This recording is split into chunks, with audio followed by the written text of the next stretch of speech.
नमस्कार and welcome back. Iran का war, बहुत ऐसे लोग हैं जिनको सुपर रिच वो बनाने वाला है, लेकिन उसके लिए आपको कुछ करना पड़ेगा। एक, आपको रोकना पड़ेगा कि जो ये स्टॉक, ये हमारी जो मीडिया है, जो हर रोज चिक चिक के बोल रही है कि जी 51 लाख करोड़ रुपीस मार्केट में से उड़ गया। यस, ये एक फैक्ट है। स्टॉक मार्केट में इतना पैसा उड़ चुका है पिछले कुछ हफ्तों में। फाइनेंशियल इंस्टीट्यूशंस 1 लाख करोड़ से ज्यादा वो निकाल के कंट्री से बाहर लेके जा चुकी हैं। जो हमारा फॉरेन डायरेक्ट इन्वेस्टमेंट्स है वो नेगेटिव में है। ये वो चीजें हैं जो लोग देखते हैं और मीडिया आपको दिखाना चाहती है।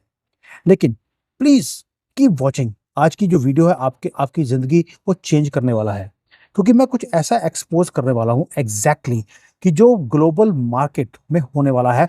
क्योंकि एक तरफ तो हो रहा है कि इंडिया की जो मार्केट है, इंडिया की इकोनॉमी है, वो पैरालाइज हो चुकी है, लेकिन ये शॉर्ट रन है।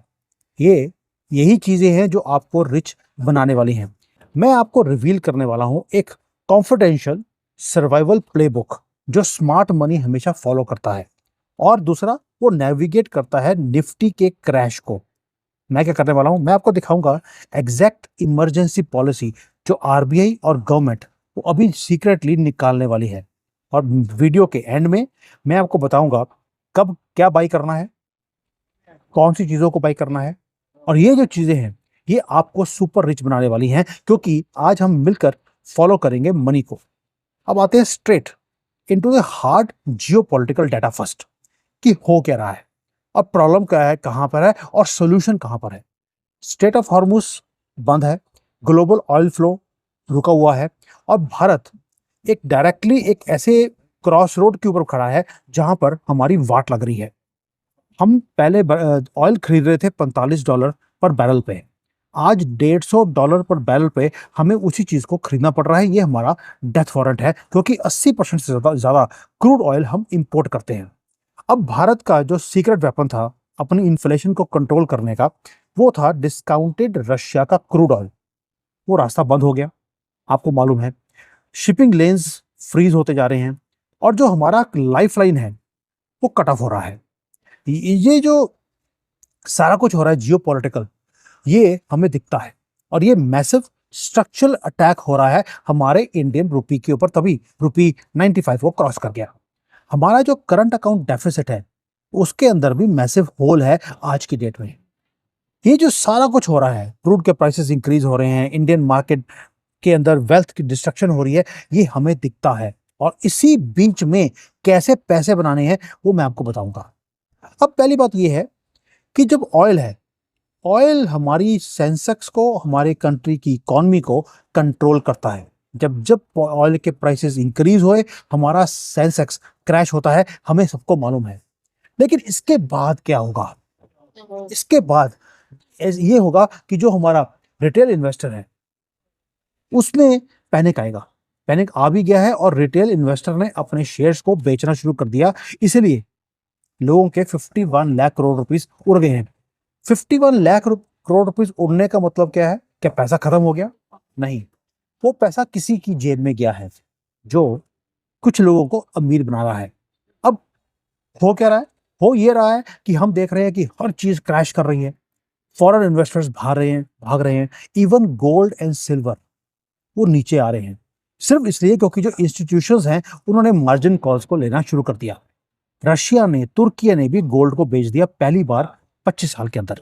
भाई, पहले तो आपने देखा था कि पिछले 6 महीने से पहले, 1 साल से, जो सेंट्रल बैंक्स हैं वो गोल्ड सिल्वर को बाई कर रहे थे। वो इतना बाई कर रहे थे कि गोल्ड का प्राइस $5,500 पर आउंस पे चला गया। पर आज वो सेल कर रहे हैं। Please follow the money.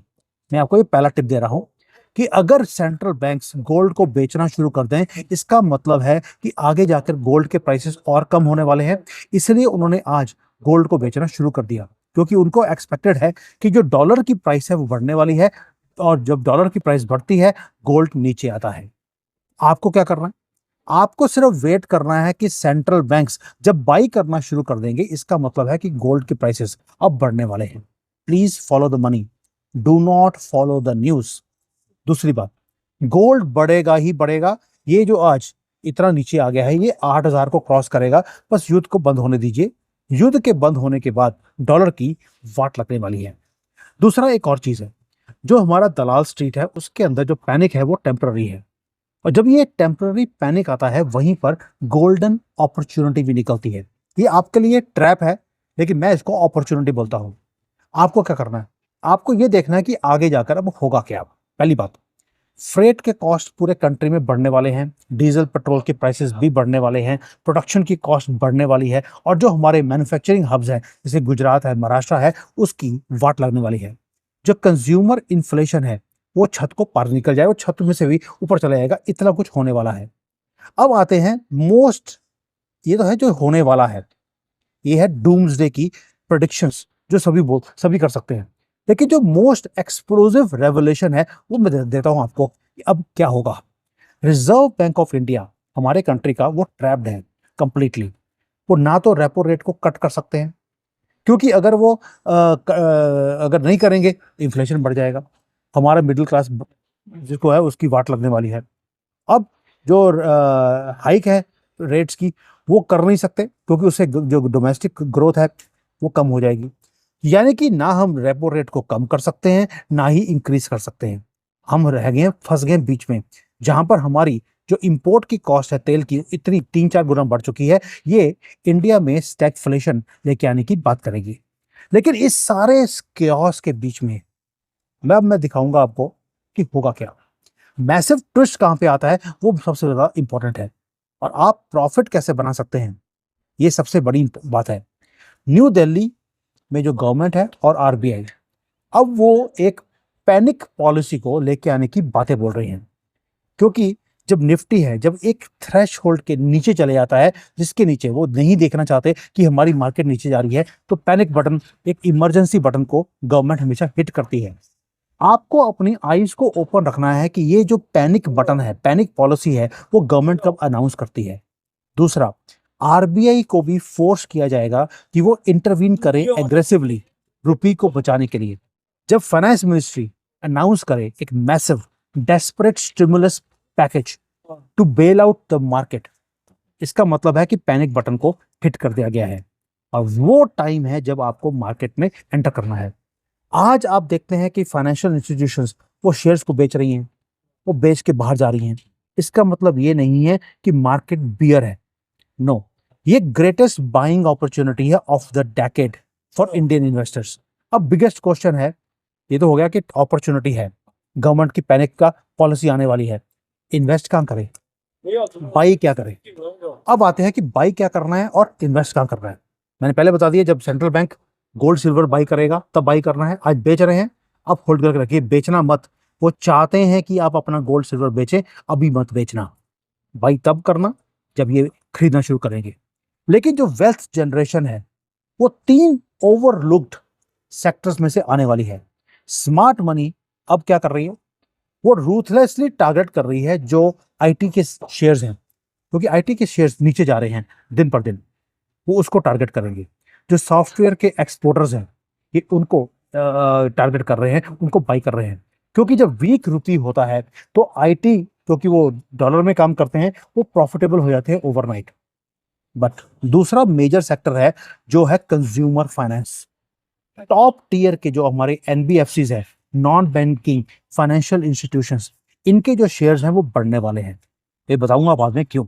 और थर्ड प्राइमरी सेक्टर है जो कोई भी देख नहीं रहा, ये है इंडियन कंज्यूमर का डिस्क्रिशनरी स्टॉक्स। उसमें 3 सेक्टर आते हैं, रिटेल, रिटेल में जो हमारी कंजम्पशन है, ट्रैवल, एंड तीसरा है ऑटो। ये वो सेक्टर्स हैं जो करंटली इतने ज्यादा क्रश हो चुके हैं बिकॉज मार्केट में पैसिमिज्म बहुत ज्यादा है। जब पैसिमिज्म आपकी पीक के ऊपर होती है, दैट इज एग्जैक्टली जहां पर फॉर्च्यून्स बनते हैं। आप ये जो मेन स्ट्रीम की हेडलाइंस है टेरिफाइंग वाली, इसको देखना बंद कर दीजिए। आप सिर्फ इंस्टीट्यूशनल मनी को देखिए कि वो फ्लो कहां कर रहा है दलाल स्ट्रीट के अंदर। आप क्या कर रहे हैं, आज आप अपना जो कोर पोर्टफोलियो है उसे सिर्फ बेच रहे हैं जब मार्केट रॉक बॉटम के नीचे पहुंच चुकी है। ये गैम्बल है शॉर्ट टर्म का, इसके बीच में आपको जाने की जरूरत नहीं है, क्योंकि तेल के प्राइसेस जो बड़े हुए हैं ये टेम्पररी फेज है। अगर आप, दूसरा एक और चीज है जो मैंने आपको सेक्टर्स बताए, एक तो इसके ऊपर आपको कॉन्सेंट्रेट करना है। दूसरा, अगर आप फ्यूचर्स की मार्केट में हैं तो आप बहुत बड़ी गलती अपनी लाइफ की कर रहे हैं, क्योंकि जो डोनाल्ड ट्रंप है वो खुद फ्यूचर्स की मार्केट को कंट्रोल कर रहा है। उसका एक ट्वीट पूरी मार्केट को या तो नीचे लेके चले जाता है या मार्केट बिल्कुल ऊपर चली जाती है। और डोनाल्ड ट्रंप को मालूम है इस चीज का, वो खुद प्रॉफिट बना रहा है इस सारी इनसाइड ट्रेडिंग का। और ये दुनिया की सबसे बड़ी इनसाइड ट्रेडिंग हो रही है, प्रेसिडेंट ऑफ अमेरिका खुद इसको खेल रहा है। आप इस गेम को जीत नहीं सकते। और अगर आप फ्यूचर्स की मार्केट में, डेरिवेटिव्स की मार्केट में हैं, तो आपको करना क्या है, आपको अपने इस पोर्टफोलियो को, जो फ्यूचर्स का या ऑप्शंस की जो आपने लीवरेज लिया हुआ है, आपको इसको छोड़ना पड़ेगा। और उसके बाद आपको करना है एक ही काम, आपको वेट करना है पेशेंटली कि हमारा आरबीआई पैनिक की पॉलिसी कब अनाउंस करता है, सेंट्रल बैंक्स कब गोल्ड सिल्वर को दोबारा से खरीदना शुरू करते हैं। आपको वेट करना है अब कि गवर्नमेंट का जो स्टिमुलस पैकेज है वो कब अनाउंस होगा। आपको वेट करना है कि मनी का फ्लो शिफ्ट कब होगा, आईटी सेक्टर में, फाइनेंस में, कंज्यूमर, जो हमारी जो मैंने 3 सेक्टर बताए थे उसके अंदर, जिसमें आता है रिटेल, उसमें आता है हमारा ट्रेवल, और तीसरा है हमारा ऑटो। ये सिग्नल्स हैं कि जब हमारी मार्केट में गवर्नमेंट खुद इंटरवीन कर कर हार्ड स्ट्राइक करनी शुरू करेगी, उस वक्त आपका जो डाउन साइड है वो प्रोटेक्ट होना शुरू होगा। दोस्तों, हमारी मार्केट जो है, इंडियन मार्केट, वो रिबाउंड करेगी। और ट्रस्ट कीजिए मुझे, इस बार जो रिबाउंड करेगी वो वापस आएगी। It will be the fastest ever which you have ever seen. और ये जो रिबाउंड है, ये वो लोग हैं, जो 2-3% लोग जो समझते हैं, जो फॉलो करते हैं मनी को ऑन डेली बेसिस, उन्हें मालूम है कि इसमें हम सुपर रिच बनेंगे। मैंने आपको पहले बोला था कि जब मार्केट बिल्कुल ऊपर जाने वाली होती है, ऊपर जा चुकी होती है, मैं 65,000 पे मैं मार्केट को एग्जिट कर गया था। मैं वेट करता हूँ, मुझे मालूम है हर एक 5-6 साल के बाद ये मार्केट नीचे आती है। जब बिल्कुल नीचे मिट्टी में मिल जाती है तब मैं एंटर करता हूँ। जब मार्केट मेरे डबल 2-2.5 गुना मेरे पैसे, 3 गुना पैसे हो चुके होते हैं, मैं बाहर निकल जाता हूँ। मैं ये आपकी तरह वेट नहीं करता हूँ कि 80,000 हो गया, 85 हो गया, अब ये लाख जाएगी। नो, मुझे मालूम है ये रिस्की फेज है, मैं गैम्बल करता ही नहीं। अब ये है टाइम आपका, जब मार्केट बिल्कुल नीचे है, तो एंटर करने का टाइम तब आएगा जब हमारी गवर्नमेंट स्टिमुलस पैकेज देगी या आरबीआई बीच में इंटरवीन कर कर रुपये के स्लाइड को रोकना शुरू करेगी। इसका मतलब है पैनिक बटन दबा दिया गया है। That is a time enter into the market once again. Thank you. जय हिंद, वंदे मातरम।